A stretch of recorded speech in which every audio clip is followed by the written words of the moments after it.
even think about disrupting the marketplace. No. No.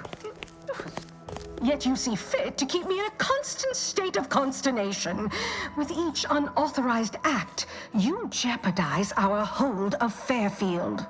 Yes, but you must understand, the Protectorate citizenry is a hair's breadth from defection. Within the week, I'm certain. Certain. Like the week prior and the week before that. Impressive foresight you wield. Should apply to join the Order of the Ascendant. It would be difficult enough to convert the stubborn populace without your soldiers' constant, ill-advised forays. Enough! Your yipping reminds me of my 2 old canids. I loved those canids. You, on the other hand, are trying my patience. We don't want to try Auntie's patience, do we? No, Auntie. Auntie. Yes, I thought not. Now, unless you care to see what life in the lower rungs looks like, you will both of you cease your foolish maneuvering immediately. Do I make myself clear? Yes, Auntie. Good. See that it is done. I will brook no more disappointments. And while you're at it, you might want to look into your security situation, Commander. I'm not accustomed to an audience when addressing my subordinates. Who in the void? Eavesdropping on Auntie's choice business is like to get a body shot for spine. Though you're not wanting for moxie. I'll give you that. Now, hold a moment, Kaur. When opportunity comes visiting, perhaps it's better not to riddle it full of holes. Our new compatriot may be of assistance. A surprisingly good point, especially from you. She only forbade us using our own personnel. Be a whole other matter were a stranger to happen to aid one of us. But which? Well, you seem an observant sort, so I expect you'll tire of Milverstreet's bluster soon enough. Come see me before agreeing to whatever absurdity he proposes. Unlike him, I have some work actually befitting your time. I'll be waiting. Alone at last. I never thought she'd leave. Now then, allow me to introduce myself. I am D.B. Milverstreet, Minister of Marketing, Duke of Demographics, Commercial Condottiere, President of Promotional Material. Tell me, do you believe in signs?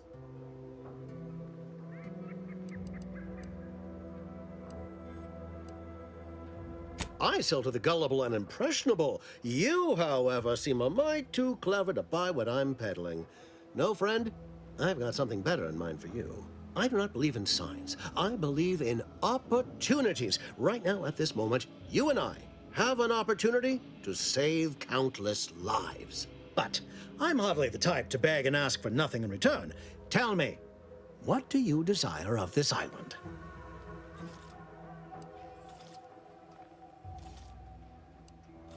With that hat? Absolutely not. Is this a bad time to mention I can read lips? Ambitious, aren't we? Easily the best protected location on Paradise Island. Hardly a place for a stroll. But if you assist me, I promise to get you inside. Better yet, helping me shall result in our saving dozens, no, hundreds of lives. Your conscience shall be renewed.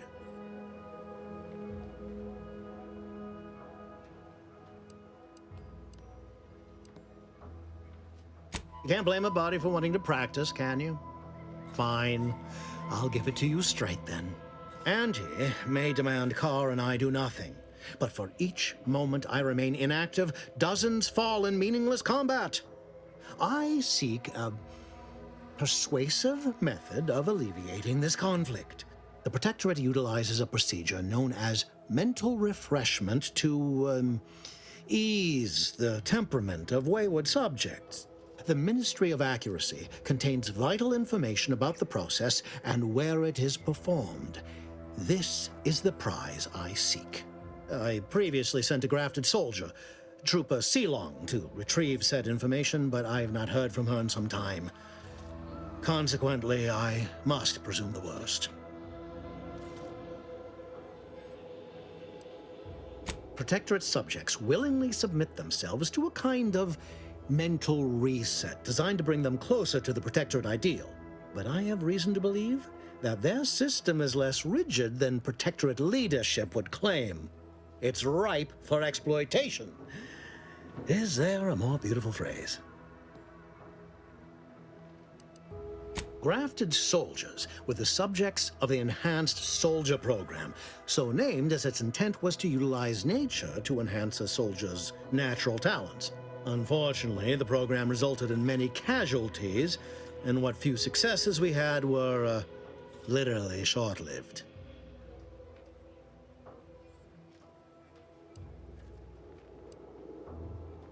I may be a motivator of persons, but I'm also something of a realist.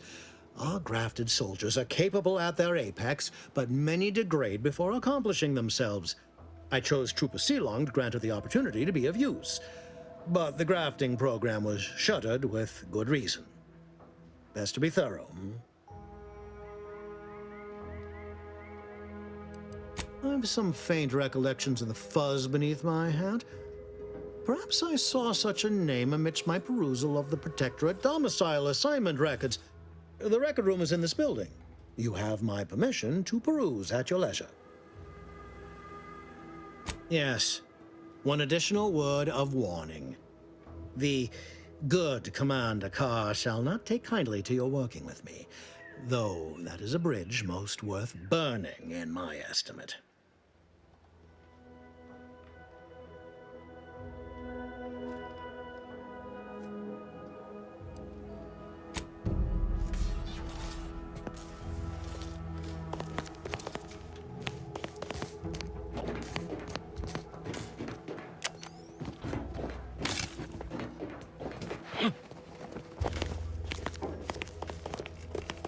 Watch out for that Auntie Cleo.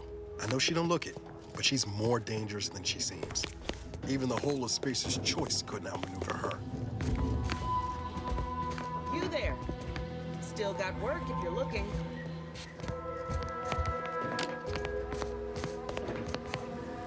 You're here early. I expected you'd be on the receiving end of Milverstreet's bluster until close to the end of time. Happy that ain't the case, as I can make use of you. I'm Officer Babylon Kaur, head of aggressive acquisitions and persons elimination on Paradise Island. Let no one say I can't be official when circumstances merit. Now, not to say I question the presence of a wayward sightseer in the midst of a war-torn waste, but it might be safer for us both if I knew your purpose.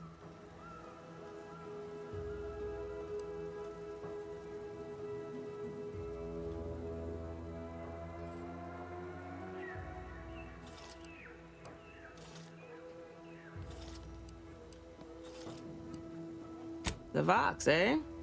Bent on bloody self-destruction, I could just have my troops dispatch you, save you the effort. Although if you were keen on continuing to draw breath, perhaps you and I could broker a deal. There are Protectorate vitals need bled. You could do the bleeding.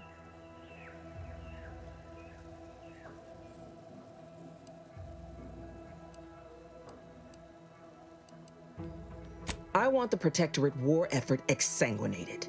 You want into the Vox Relay. You help me, I help you. There's a particular holding we shelled early in the war, name of Euphoria Coast Automech Repair Center. Deserves a raising for the length of its blasted name alone. My scouts report recent Protectorate attempts to bring it back to functioning. I need the place sabotaged, lest Automechs return to aid the Protectorate war effort in droves. Should note, the ministers like to take our working together as a personal affront. Aid me, and I suspect he'll rescind any offer he may have made to you.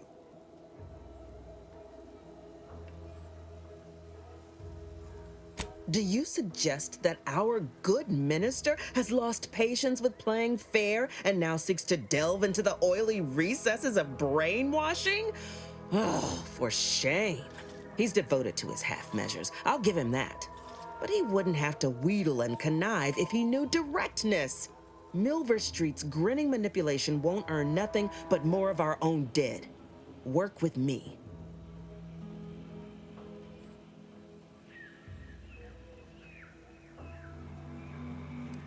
Certainly could.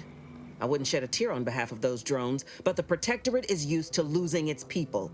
and there'd no doubt be a replacement crew in a week's time. The repair center itself needs to be permanently put out of commission. Anything else is temporary. Could be direct. Feign that you're an assistant of some kind, though you'd have to have some know-how regarding engineering. But a simpler path would be paying a visit to the Ministry of Accuracy, liberating some credentials. Yaysayers ain't capable of suspecting a piece of paper. Think all you like. Speak to Milverstreet if he ain't already stuck his hooks in you. I'm confident you got the spine for what must be done.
I know I may seem awash in warm, welcoming sentiment, but I have a war to win.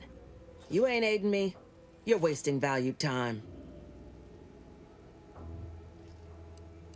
Competence recognizes competence. Get into that facility and make certain it won't ever function again. I look forward to hearing your results.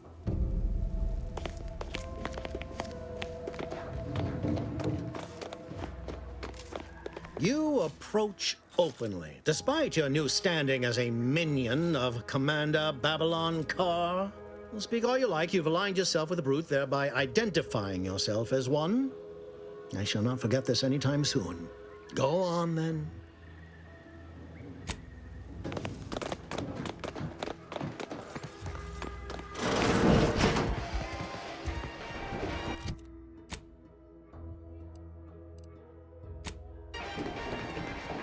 Commander, there is a 98.7% chance that hunting Agent DeVries will require greater amounts of ammunition than you currently possess. Ammunition can be purchased at vending machines or crafted at a workbench using materials like this collection of scrap metal and powder. I can also help you craft items in a pinch when we're out together. Most won't even explode on you.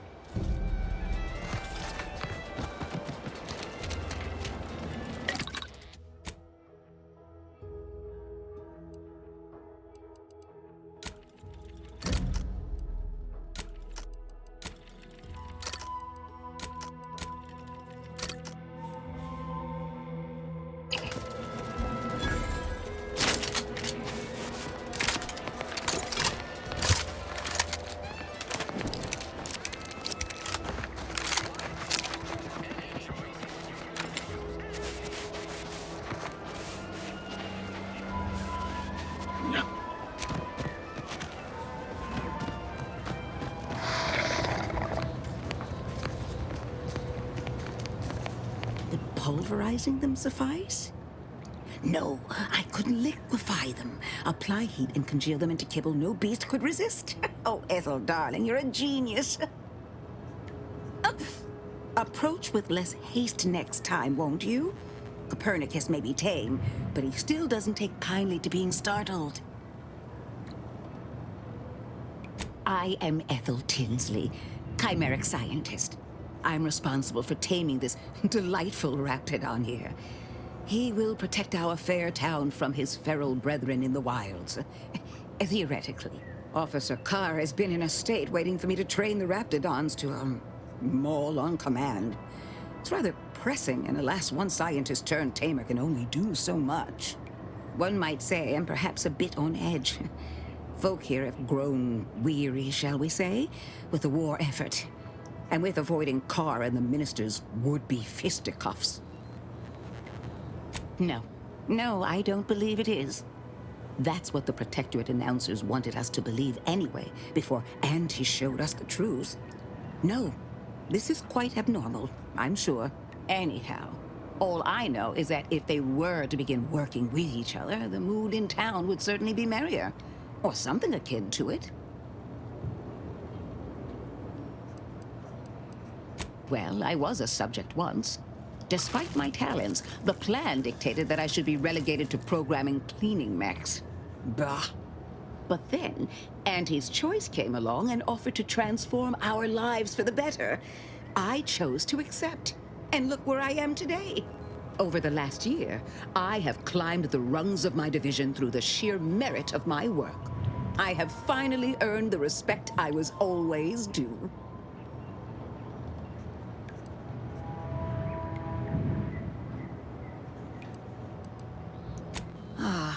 So you must understand what my position exemplifies and why my work has become my pride. When I embraced Auntie's, I was given latitude to better myself. My dreams and abilities were my only limit. That's the beauty of Auntie's choice.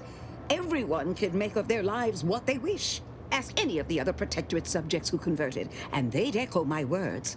When one can allow their ambitions to show, that is true freedom.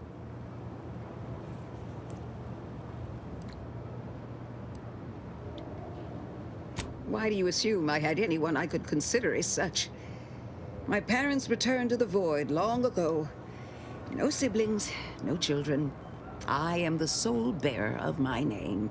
As for friends, few cared for a janitor who talked to herself and preferred her books to praising the sovereign.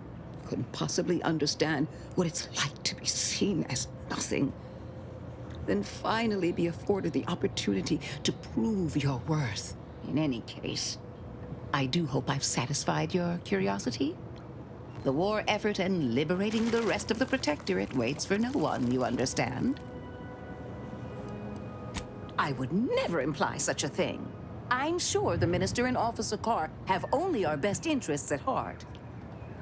Though I must admit, their continuing quarrels give me trepidation. I'm unused to the way things are done here, I suppose. The Protectorate leadership never behaved in such a manner. So I should return to the Protectorate and accept swift death for desertion? Certainly not. I would much rather stay here, continue my work, and hope my leaders can reach an accord. Challenging though it may be, one wishes to woo Protectorate subjects to our ranks. The other wishes to secure a decisive victory with weaponry and technology. As for which approach is best, I wish I knew. Then her hands will be tied no longer. I suppose I can find relief in that. Some may think it too cruel to use Officer Kaur's methods to strike the enemy while they are down. But I have come to believe there may only be one way to truly defeat an enemy such as the Protectorate. She believes this as well. I wish you luck, as it were. We seem to very much need it.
Hello again. What can I do for you?